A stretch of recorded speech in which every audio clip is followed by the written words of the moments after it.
में मिली जीत ने east India company के लिए अवसरों के नए द्वार खोल दिए।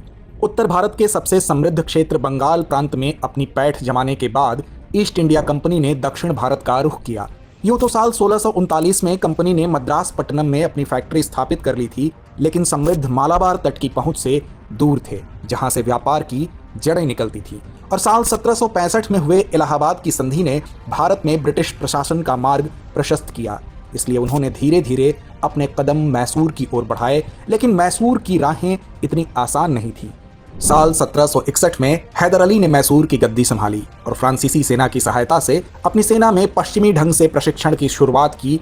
अपने उत्कृष्ट सैन्य कौशल के साथ उन्होंने निजाम की सेना एवं मराठों को पराजित कर दिया और वर्ष 1761 से 63 में डोडबल्लालपुर, सेरा, बैदनूर व होसकोटे पर कब्जा कर लिया तथा समस्याएं उत्पन्न करने वाले दक्षिण भारत के पालीगारों को अपने अधीन कर लिया। गौरतलब है कि विजयनगर साम्राज्य के समय से ही दक्षिणी भारत के कुछ हिस्सों में पालीगारों अथवा पलक्कड़ों को सैन्य प्रमुख एवं प्रशासन संचालकों के रूप में नियुक्त किया जाता था। वे काश्तकारों से कर भी वसूलते थे। बहरहाल दूसरी तरफ अपनी पराजय से उभरते हुए माधवराव के अधीन मराठों ने मैसूर पर आक्रमण किया एवं वर्ष 1764, 1766 और 1771 में हैदर अली को पराजित किया। हालांकि इन वर्षों के बीच हालात में कई बड़े परिवर्तन हुए। दरअसल हैदराबाद के निजाम, मराठों और अंग्रेजों ने हैदर अली के खिलाफ एक एकीकृत मोर्चा बनाया, लेकिन हैदर अली ने बहुत ही चतुराई और कूटनीतिक कौशल से बाजी पलट दी। उन्होंने मराठों को तटस्थता बनाए रखने के लिए पैसे दिए और जीते हुए इलाकों को साझा करने का वादा करके निजाम को अपना सहयोगी बना लिया और साथ ही निजाम के साथ मिलकर आरकाट के नवाब पर हमला बोल दिया। दोनों पक्षों के बीच युद्ध लगभग 1.5 साल तक चला, लेकिन हार जीत का फैसला ना हो सका। ऐसे में हैदर अली ने हालातों को समझते हुए मद्रास पर धावा बोल दिया और हैदर अली की इस चाल से अंग्रेज दंग रह गए। मद्रास में उभरते भयावह परिस्थितियों के कारण अंग्रेजों और हैदर अली के बीच 4 अप्रैल 1769 को मद्रास की संधि की गई।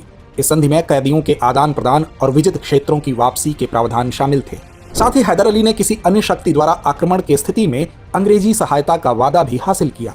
वहीं साल 1771 में जब मराठों ने हैदर अली पर हमला किया तो अंग्रेज मद्रास की संधि के तहत हैदर अली की मदद करने आगे नहीं आए और हैदर अली ने अंग्रेजों पर मद्रास की संधि के उल्लंघन का आरोप लगाया। लेकिन हैदर अली की मदद फ्रांसीसी व्यापारियों द्वारा की गई और उन्होंने हथियार और अन्य युद्ध संबंधी सामग्री उपलब्ध करवाई और साल 1781 में कर्नल बैली के नेतृत्व वाली अंग्रेजी सेना को हैदर अली ने शिकस्त दी। लेकिन दिसंबर 1782 में हैदर अली की मृत्यु हो गई। उनके बाद सत्ता संभाली टीपू सुल्तान ने, जिनके नेतृत्व में मार्च 1784 में मैंगलोर की संधि हुई। इस संधि में प्रत्येक पक्ष द्वारा दूसरे से लिए गए क्षेत्रों को वापस करने की बात कही गई थी। समय के साथ टीपू सुल्तान एक कुशल शासक सिद्ध हुए। वहीं तीसरे एंग्लो मैसूर युद्ध की नींव तब तैयार हुई जब टीपू और त्रावणकोर राज्य के बीच वाद विवाद उत्पन्न हुआ। क्योंकि त्रावणकोर के राजा द्वारा कोचीन राज्य में जलकोट्टल और कन्नानौर को डचों से खरीद लिया गया और कोचीन क्षेत्र टीपू सुल्तान के अधीन था, इसलिए उन्होंने त्रावणकोर के राजा के इस फैसले को अपने संप्रभु अधिकारों का उल्लंघन माना और यही कारण था कि अप्रैल 1790 में टीपू ने अपने अधिकारों को पुनः बहाल करने के लिए त्रावणकोर के विरुद्ध युद्ध का ऐलान किया। युद्ध की घोषणा सुनते ही अंग्रेजों को लगा कि यह एक अच्छा मौका हो सकता है टीपू सुल्तान को हराकर मैसूर पर कब्जा करने का, और इसी योजना के साथ ईस्ट इंडिया कंपनी ने त्रावणकोर के राजा के साथ मिलकर टीपू पर हमला बोल दिया। लेकिन साल 1790 में जनरल मीडोज के नेतृत्व वाली अंग्रेजी सेना को टीपू सुल्तान ने हार का स्वाद चखाया। वहीं 1791 में जनरल कॉर्नवालिस ने नेतृत्व संभाला और अंबूर वेल्लोर से एक बड़ी सेना को लेकर बेंगलौर पहुंचे। फिर वहां से वे श्रीरंगपट्टम की ओर बढ़े। फिर मराठों और निजाम के समर्थन से अंग्रेजों ने श्रीरंगपट्टम पर दूसरा हमला किया। इस हमले का सामना टीपू सुल्तान ने काफी बहादुरी के साथ किया, लेकिन हालात उनके पक्ष में नहीं थे।